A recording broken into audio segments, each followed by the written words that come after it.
A 15-year-old has been charged with first-degree murder in connection with the tragic death of police constable Garrett Stiles. Now, in the wake of this, the question is being asked by many, should the boy's parents be held responsible for his actions? For more on that, I'm pleased to be joined by the Executive Director of the Institute of Marriage and Family, Dave Quist, in Ottawa.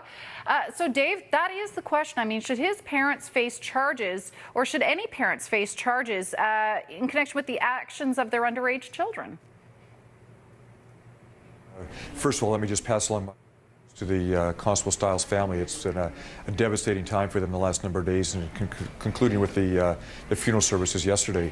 But more to the point of your question of should the parents be charged in the situation as well. On one hand, certainly children don't raise themselves, and there are probably more questions at this time than there are answers. We don't know what the family background is of this young man. He's 15 years old, we're told through the media.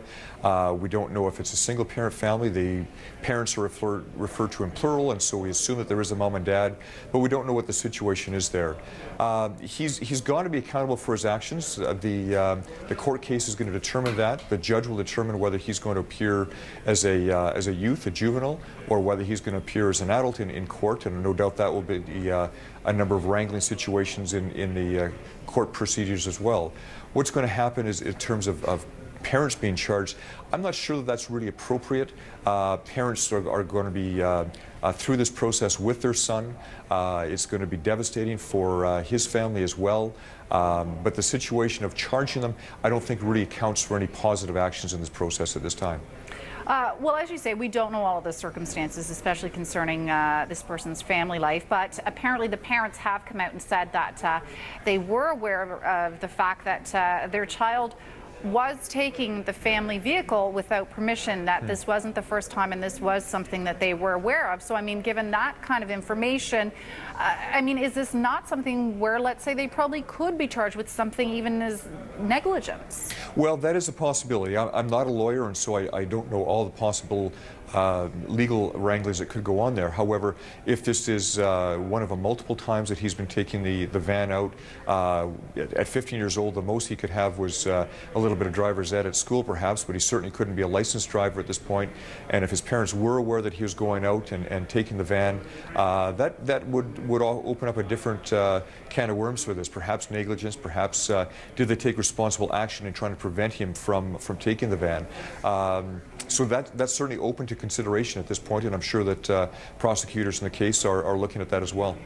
So, David, let's talk about the family unit then, and how things have changed. You know, I'm sure you would agree with me. We all become our parents at some point and always go, you know, I remember when I was a kid. Right. But, you know, I do remember when I was a kid.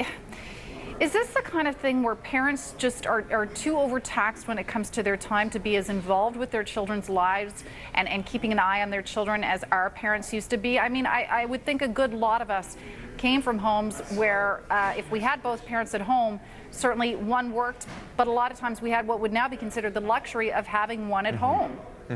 Very true. There's no question that the family has been under a great deal of strain for the past 20 plus years at this point, whereas when I grew up, when many people grew up that are watching your program right now, one parent was able to stay at home at least part-time, and so we're seeing a huge transition.